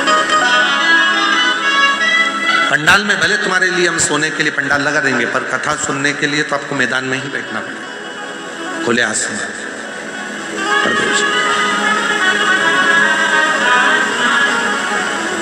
शिव तत्व को जान, बेलपत्र की महत्वता को जिसने जान लिया, आज लोग बेलपत्र को जान रहे हैं कि बेलपत्र खाने से शुगर, बीपी, थायराइड जैसी बीमारियां भी ठीक हो जाती हैं। उस बेलपत्र की महत्वता को जान। और फिर निवेदन है, आपके शरीर में कष्ट है तो बेलपत्र का सेवन करो। रोज रोज बेलपत्र वैसे ही नहीं खाना। कई बार बेलपत्र खाने से मुंह में छार पन आ जाता है, कई बार मुख का स्वाद भी कम हो जाता है बेलपत्र खाने से। तो निवेदन है, रोज रोज ना खाइए, जब जरूरत है। और जरूरी नहीं कि आप 3 पत्ती यहाँ से जो बेलपत्र दी जाती है 7 दिन तक जो रोज एक बेलपत्र दी जाती है, वो तो खाने के लिए दी जाती है। पर समापन के दिन की बेलपत्र तो खाने की नहीं रहती, उसको तो ले जाकर लोग लाल कपड़े में बांध अपने घर में रख देते हैं तिजोरी में। आखिरी दिन की बेलपत्र तो वैसे भी तिजोरी का भंडार के लिए होती है। तो जो बेलपत्र होती है, जरूरी नहीं कि तुम पूरी बेलपत्र खाओगे तो दवाई असर करेगी। बेलपत्र का अग्रण्य भाग का थोड़ा सा पत्र भी यदि हम पा लेते हैं, उसको ग्रहण करते हैं, तो वो भी उतना असर करता है। और रोज खाने की जरूरत नहीं है। रोज अगर शिव मंदिर जा रहे हो, शिवालय जा रहे हो, शंकर जी के मंदिर जा रहे हो, देवालय जा रहे हो, तो बेलपत्र लाओ, वहां से मना नहीं है। उसको इकट्ठा करो, एकाग्रित कर सुखा लो। सुखाकर रोज शिव जी की चढ़ी हुई बेलपत्र को सुखाकर फिर उसका चूरा बना लो। जब तुम्हें लगे कि शुगर गड़बड़ हो रही है, बीपी गड़बड़ हो रहा है, थायराइड गड़बड़ हो रहा है, तो एक चुटकी उसमें से लेके निगल लो, पानी पी लो। 200-300 साल पुराना, जो 300 साल के ऊपर पुराना बट वृक्ष है जहाँ बाबा बैठे हैं, बटकेश्वर महादेव, उसका दर्शन करो। उस पेड़ की छांव में बैठकर बाबा का मंत्र जाप करो। अभी हमने थोड़ा सा उसको बंद कर दिया था, क्योंकि वहाँ बाबा के जोड़ा घूम रहा था तो वो शरीर पर चढ़ जाता था, इसलिए अभी स्थान पर वहाँ जाना थोड़ा बंद कर दिया था, पर पुनः वापिस उसको खोल दिया। बेलपत्र की वाटिका है छोटी सी, उस बेलपत्र की वाटिका के पास में बैठकर भगवान शिव का नाम उच्चारण करो, नाम स्मरण, शिव भक्ति करो जहां तक हो सके। शंकर की अविरल भक्ति को धारण करो।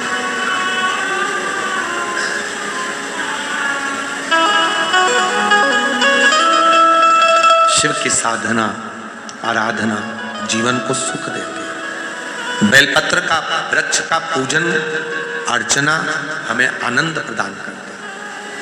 हेती और प्रहेती में से प्रहेती का विश्वास दृढ़ी हो गया, और इतना विश्वास दृढ़ी हुआ कि प्रहेती अब गलत काम नहीं करता, श्रेष्ठ कार्य करता। एक बार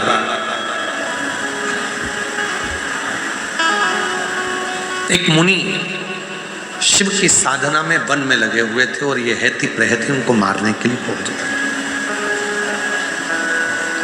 जब हम कोई अच्छा कार्य करते हैं, श्रेष्ठ कर्म की ओर हम आगे बढ़ते हैं तो कहीं ना कहीं थोड़ी ना थोड़ी तकलीफें जीवन में आती जरूर है।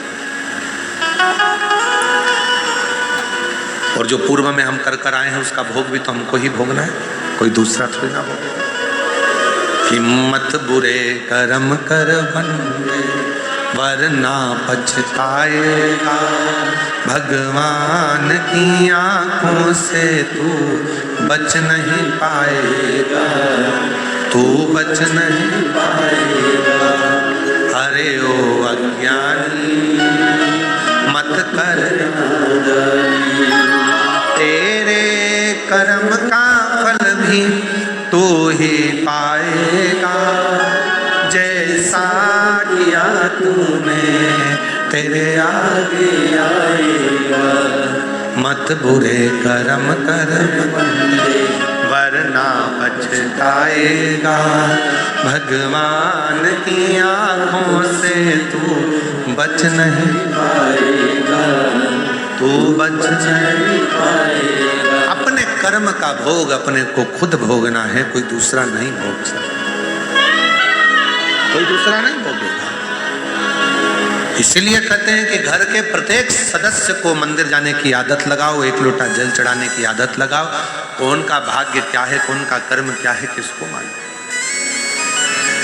गुरु की करनी गुरु भरेगा और चेला की करनी चेला उड़ जाएगा हंस। तुम जैसा कर्म करोगे वैसा तुम्हें भोगना, कोई दूसरा तो नहीं भोगने वाला। आम का पौधा लगाओ और सोचो कि इसमें बमूल लगे या ना लगे, आम आम ही लगेगा, बमूल बमूल ही लगेगा।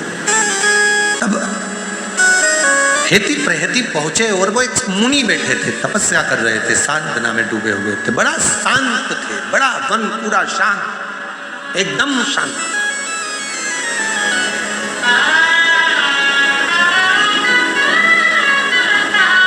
पहुंच गए हेती प्रहेती, पूछा। हेती प्रहेती ने पहले उनको भय दिखाया, हम तुम्हें खा जाएंगे। मुनि के नेत्र नहीं खुले। फिर भय दिखाया, हम तुम्हें खा जाएंगे। मुनि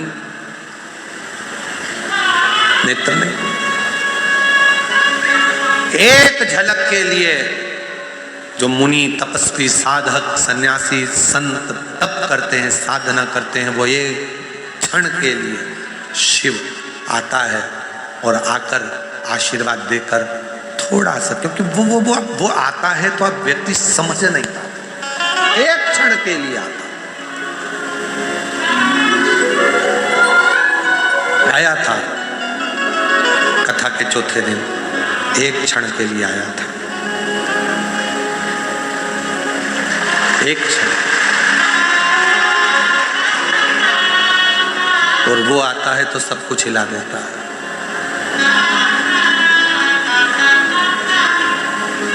पर बहुत अटखेलियां करता है। हमारे तो नेत्री बंद थे, कब आकर चले गया, एक बार मिलता तो मिला ही नहीं। एक क्षण के लिए आता है, तुम घबराने में लग जाते हो और वो तुम्हें छू कर वर देकर चला जाता है। एक क्षण। किसी को लगा यहाँ से उठ गया, किसी को लगा पेंट उठ गया, कोई कहे वो उठ गया, कोई कहे वो आया, उसने अपनी उपस्थिति दर्ज कराई और चला गया। उसको पहचानना, उसको जानना बहुत कठिन, बहुत कठिन। कभी आता है, धूप बहुत तेज पड़ती है तो बादल की छाया कर कर चला जाता है, कथा सुन लो फिर मैं जाऊँ। कभी आता है किसी रूप में, वो कोई भी रूप धर कर आएगा, उसको पहचानना कठिन, बहुत।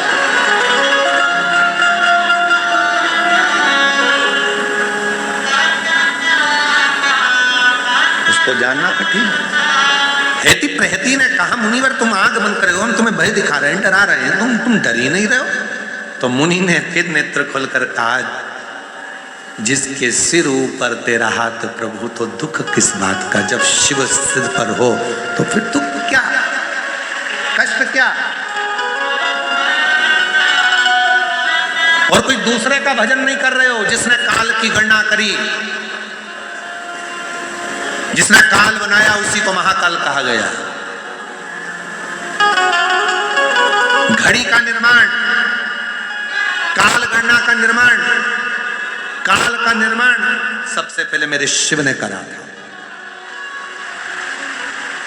काल गणना का निर्णय मेरे शंकर भगवान ने करा, उसके बाद फिर रिसर्च करा, फिर देखा, फिर लोगों ने अपने अपने विज्ञानता के भाव में फिर उसको करा, पर प्रथम काल गणना शिव के हाथ। इसीलिए आप लोगों से कहते हैं घड़ी खराब हो जाए कपड़े वाले की दुकान पर लेकर मत जाओ।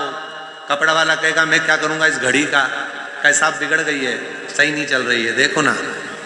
कपड़े वाला कहेगा मेरे पास थोड़ी ना इसकी सुधराई होगी। फिर लेकर किराने वाले के पास में घड़ी मत लेकर जाओ, किराने वाला इस घड़ी को सही नहीं करेगा।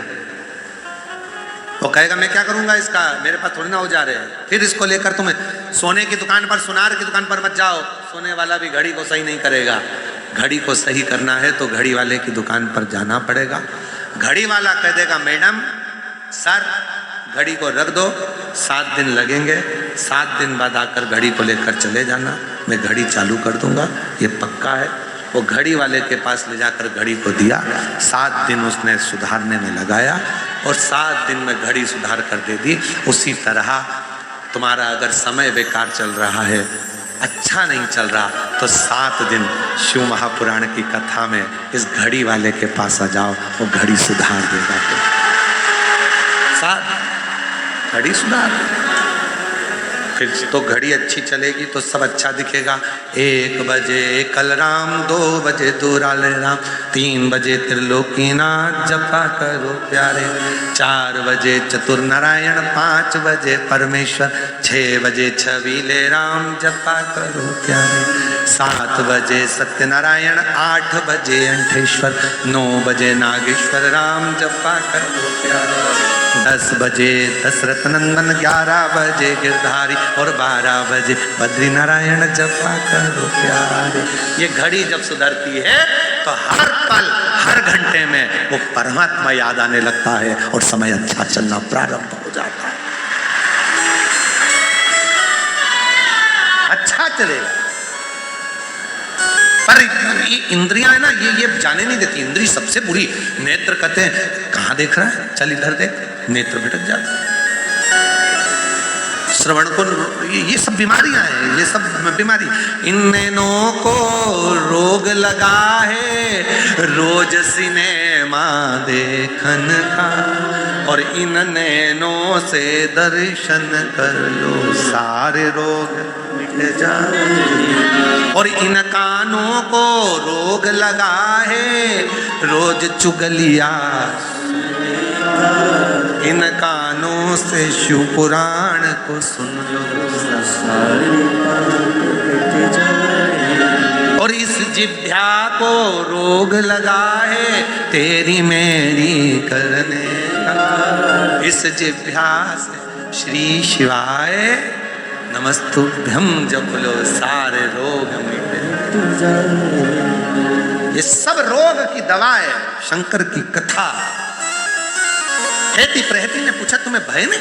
अरे मेरे ऊपर जब शिव का हाथ है, स्वयं काल अधिपति महाकाल जिसने काल बनाया गणना करी वो स्वयं मेरे साथ है, तो मेरे को क्या सोचना, घड़ी उसी को दो जो सुधार सके। अब तुम घड़ी लेके हर कहीं जा रहे हो, हम वहाँ गए थे हमारा काम नहीं हुआ, हम वहाँ गए थे हमारा काम नहीं हुआ। घड़ी की दुकान पर ले जाओगे तो सुधरेगी ना, तुम 10 जगह पे लेके जाओगे तो कोई सुधर रही है क्या?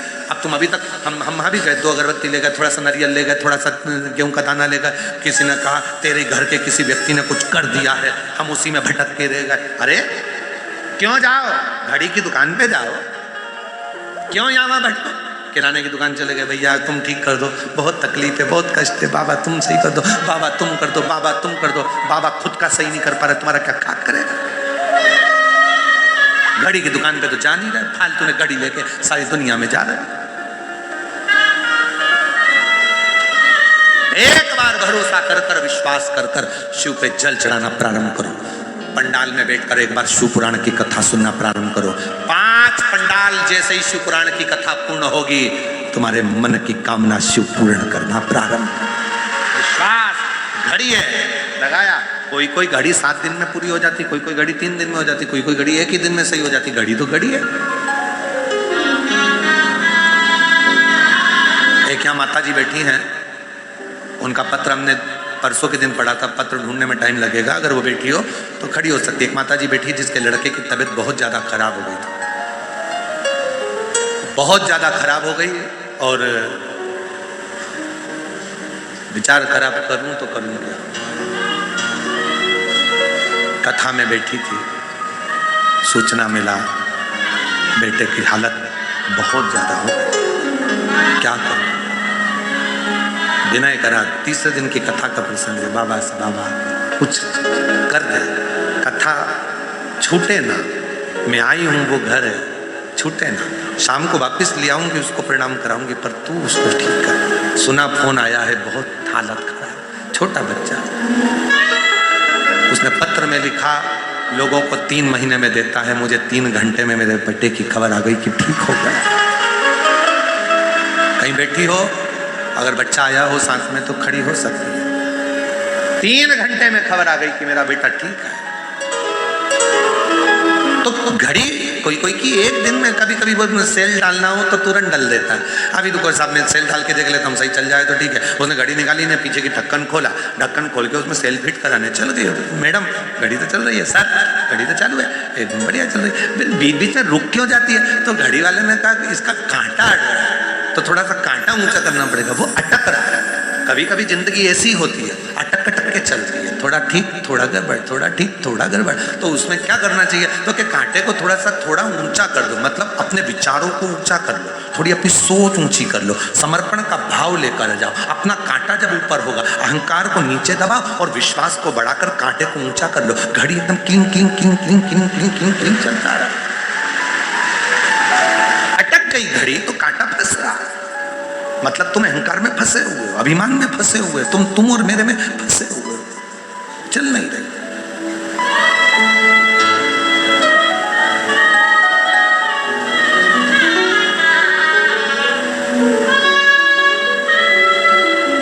उसको पुकार, तू आजा भोले जोगिया, तू कर मेहरबानिया,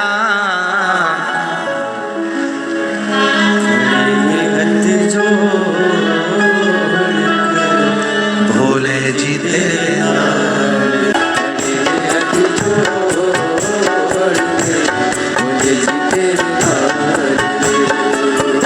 शिरूर की कथा का आखिरी भजन है ये, दिल से आनंद से बाबा को पुकार।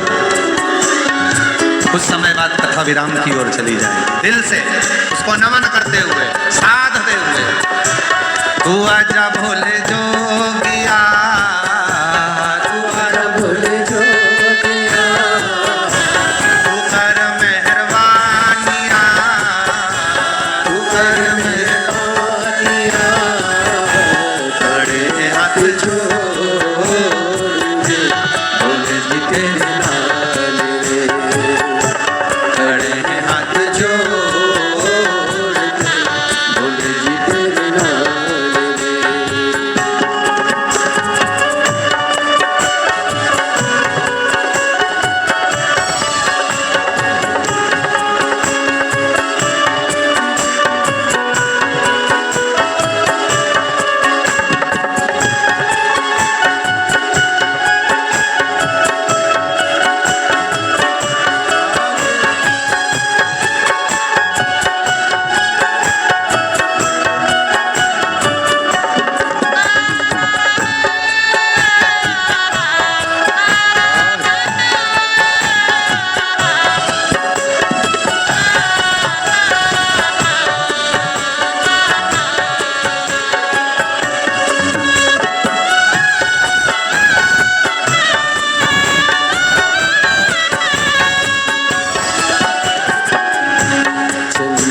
सजा है भोले मस्तक पे तेरे, चंदा सजा है भोले मस्तक पे तेरे, दुखड़े मिटाए भोले नाम से तेरे, दुखड़े मिटाए भोले नाम से तेरे, दीवाना दीवाने भोलेनाथ के, दीवाने भोलेनाथ के, कुबरेश्वर धाम के, कुबरेश्वर धाम के, खड़े हैं हाथ जोड़ के, बोले जी तेरे नाल रे, खड़े हैं हाथ जोड़ के, बोले जी तेरे नाल रे। तू आजा बोले जोगिया, तू कर मेहरबानिया, तू आजा बोले जोगिया, तू कर मेहरबानिया, खड़े हाथ जोड़ के, बोले जी तेरे नाल रे, खड़े हाथ जोड़ के, बोले जी तेरे नाल रे, खड़े हाथ जोड़ के, बोले जी तेरे नाल रे। तू आजा भोले जोगिया, तू कर मेहरबानिया, तू कर मेहरबानिया, खड़े हाथ जोड़ के, बोले तेरे नाम, खड़े हाथ जोड़ के, बोले तेरे नाम, खड़े हाथ जोड़ के, बोले तेरे नाम, खड़े हाथ जोड़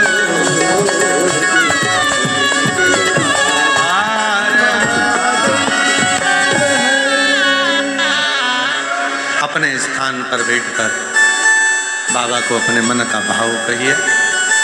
आज कथा का विराम दिवस है, कुछ देर में कथा विराम की ओर जाएगी।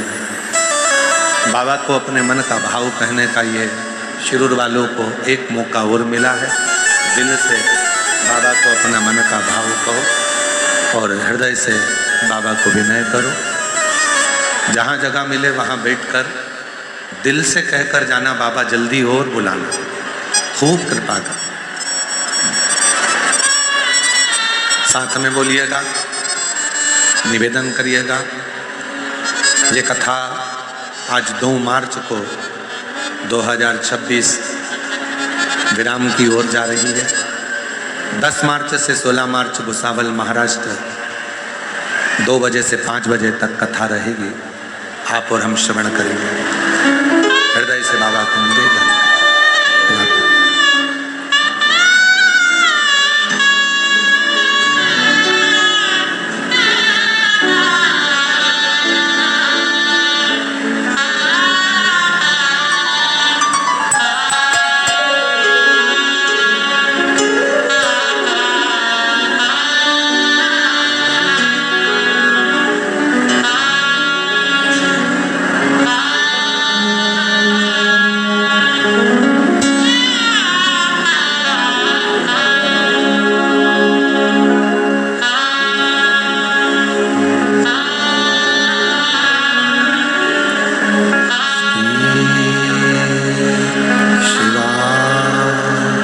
नमस्तु श्री शिवाय, नमस्तु श्री शिवाय, नमस्तु श्री शिवाय, नमस्तु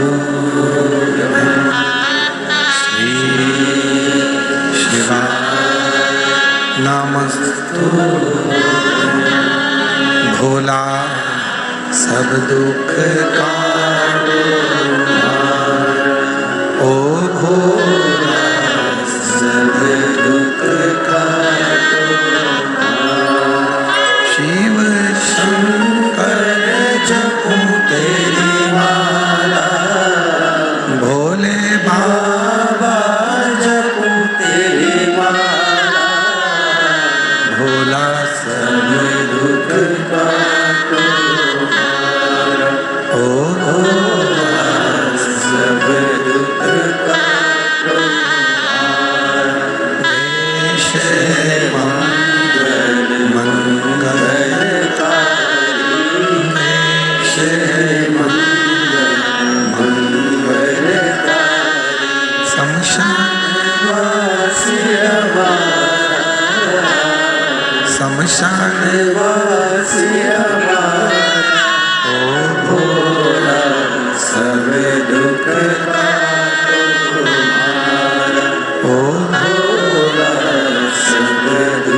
देवादिदेव महादेव भगवान शिव की कथा कर, शिव महापुराण की कथा वर्णन करती है, शिव तत्व कहता है।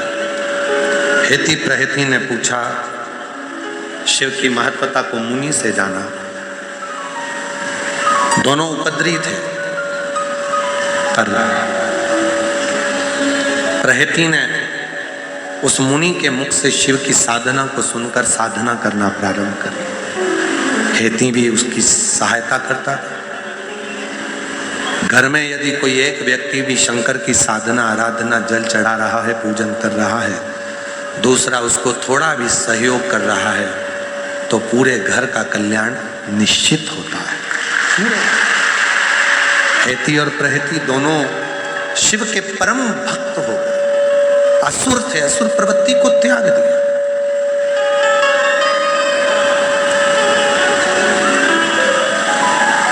33 कोटि देवताओं में अगर कोई असुर भी अगर किसी की बात मानते थे तो शिव की बात। नाग, किन्नर, गंधर्व, अप्सरा, मनुष्य, पशु, पक्षी किसी की बात मानते हैं तो शिव की बात, और किसी की शिव से सिर्फ। हेति प्रहेति को सुख प्रदान दिया। भगवान शिव ने वर दे दिया कि तुम दोनों मेरे साथ में ही मेरे द्वारपाल बनकर नित्य आनंद करने वाले, निवास करने वाले हो। आगे वर्णन आया है सुंदर प्रसंगों में भगवान देवादिदेव महादेव के 12 ज्योतिर्लिंग का स्मरण स्वयं तुमरुक्का जी चंचुला देवी को करा रहे हैं। प्रथम सोमनाथ जी का वर्णन किया। ससुर का श्राप लग गया था, काया खराब हो गई थी, तो चंद्रदेव ने शिव जी से प्रार्थना करी और काया का रोग समाप्त।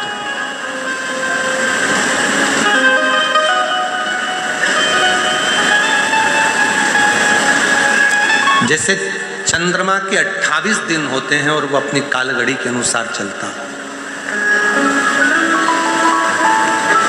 उसी तरह नारी का भी रजोधर्म 28 दिन के अंतर्गत कालगड़ी से चलता। पर यदि थोड़ा बहुत भी रजोधर्म ऊपर नीचे दिन होने लगते हैं तो शरीर में कुछ ना कुछ कष्ट प्रारंभ होने लगता है। उस नारी को चंद्र की रोशनी में प्रयास करना चाहिए कि एक दुर्वा चंद्र की रोशनी में वो उसको चबा चबा कर खाए, तो रजो धर्म से जुड़ी हुई जितनी भी प्रॉब्लम होती है वो 2, 4, 8 दिन में पूरी समाप्त होना चालू हो जाती है। और ठीक चंद्र की रोशनी भी हमारे जीवन में सुख प्रदान करती है। ऐसा नहीं कि भगवान शंकर ने चंद्रमा धारण कर कर रखा है, हम दर्शन कर रहे हैं, शिव का स्मरण कर रहे हैं, सुख प्राप्त कर रहे हैं। कभी कभी सफेद भभूत होती है, भस्म होती है, सफेद चंदन होता है, तो हम क्या करते हैं, शंकर जी को त्रिपुंड तो लगाते हैं, साथ में शंकर के शिवलिंग पर एक चंद्रमा भी बना देते हैं। अपनी उंगली से अपने त्रिपुंड तो लगाया, वो थोड़ी सी भस्म लेकर या सफेद चंदन लेकर हमने चंद्रमा बना दिया। क्यों बना देते हैं चंद्रमा?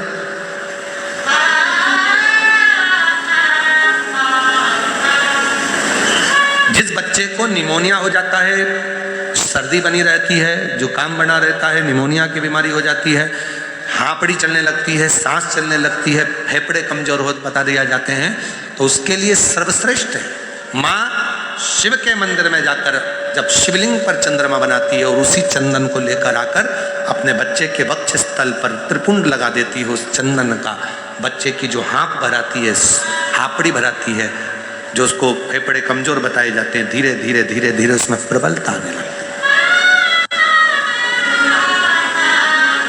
क्यों हम भगवान देवादिदेव महादेव के शिवलिंग पर जल चढ़ाते हैं? जल चढ़ाने के बाद में अपने हाथ में भी अगर चंदन भी नहीं होता है तो हम पानी पर ही चंद्र बना देते हैं।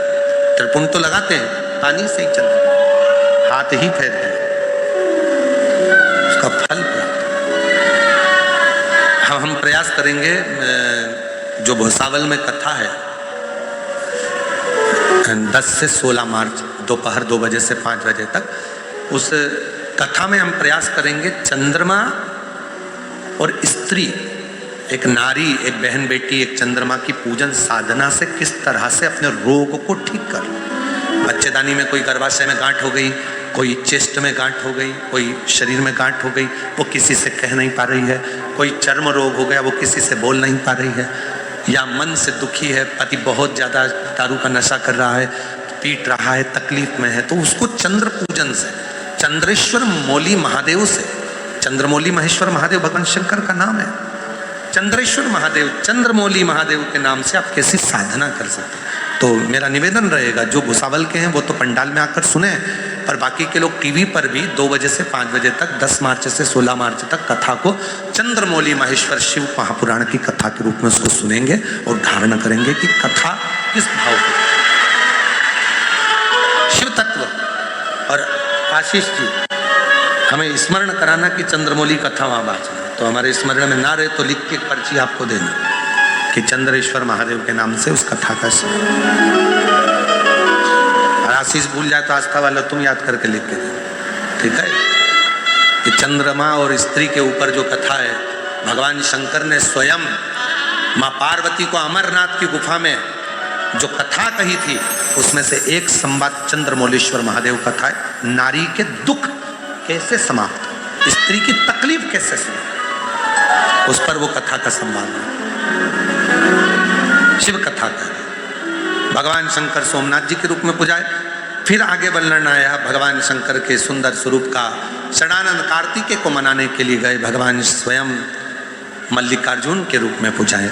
वर्णन आया दूषण नाम के राक्षस के संहार के लिए भगवान काल अधिपति महाकाल बन गए। विंद नामक पर्वत के तप करने से भगवान ओमकार बनकर दर्शन दिए, ओमकारेश्वर बन गए। नर नारायण को दर्शन देने के लिए केदारनाथ बन जाते हैं। भीम के बेटे, कुंभकर्ण के बेटे भीम का संहार करने के लिए भीमा शंकर बन जाते हैं। मनु शत्रुपा के लिए विश्वनाथ बन गए। गौतम बाबा की धर्म पत्नी अहिल्या के कहने पर गौतम बाबा पर से गौ हत्या के दोष को मिटाने के लिए त्र्यंबकनाथ बन जाते हैं, त्र्यंबकेश्वर बन जाते हैं। शायद आने वाला साल गोमती के तट का, नासिक का महाकुंभ लेकर आ रहा है, सिंहस्थ लेकर आ रहा है। पूरे महाराष्ट्र वालों का गौरव है वो कुंभ भी, वो कुंभ भी पूरे महाराष्ट्र का गौरव है, आनंद का। हम भी प्रयास करेंगे, अगर महाराष्ट्र सरकार थोड़ी जगह देकर 7 दिन की कथा की अगर दे दे तो हम भी प्रयास करें। पर अंदर तो इतनी जगह मिलने वाली नहीं है, तुम इतने सारे तो पहले से ही हो, और ऊपर से कुंभ की कथा हो जाएगी तो ढेर बड़े और आ जाओगे। तो फिर भी हम महाराष्ट्र सरकार से बात करेंगे, और प्रकाश बाबू कहाँ हैं, वो भी थोड़ी बात करेंगे। तो सब मिलकर जब महाराष्ट्र सरकार से बोलेंगे तो एक जगह, और वो कथा कोई दूसरा नहीं कराएगा, आप और हम 6-7 जजमान इकट्ठे हो जाएंगे और कुंभ की कथा ऐसे ही पंडाल लगाकर ऐतिहासिक करने का प्रयास करें। जो जजमान बनेंगे वो जजमान बन जाएंगे, और जो आयोजन करेंगे, और भोजन भंडारे का तो टेंशन अपने को लेना नहीं है, तुम सब हो और भोले की कृपा तुम सब पर है, तो क्या सोच रहे। और फिर साथ में अपने प्रकाश भाऊ भी हैं, धाड़ीवार परिवार, तो क्या सोच। तो सबके सहयोग से, सबके साथ से अगर महाराष्ट्र सरकार कोई जगह देगी कि हाँ इतनी जगह में आप कर लो और आयोजित कर लो तो करेंगे। और अगर उनको लगता है कि नहीं, थोड़ा कथा भीड़ और ऊपर से कुंभ और ऊपर से ये कथा का कुंभ, तो फिर तो बहुत मुश्किल हो जाए, तो फिर श्री शिवाय नमस्तुभ्यम भी करेंगे, आनंद। तो यहाँ शिव तत्व को, वो कथा सबकी रहेगी, उसको अपन कह देंगे कि त्र्यंबक बाबा की कथा, उसको कह देंगे माँ गोदावरी की कथा, विठले सेवा समिति। बोल बम का नारा है, तो तुम अभी से तैयारी मत करना, तो तुम तैयारी करके बैठ जाओ। अच्छा छोटी मोटी खजूर वाली बना के तैयारी करके नहीं, अब तो होगी तैयारी, अभी बात करेंगे, अभी बात चलेगी तब सोचे, कहीं बाहर भी जगह देखेंगे थोड़ा दूरी पर मिले। हम तो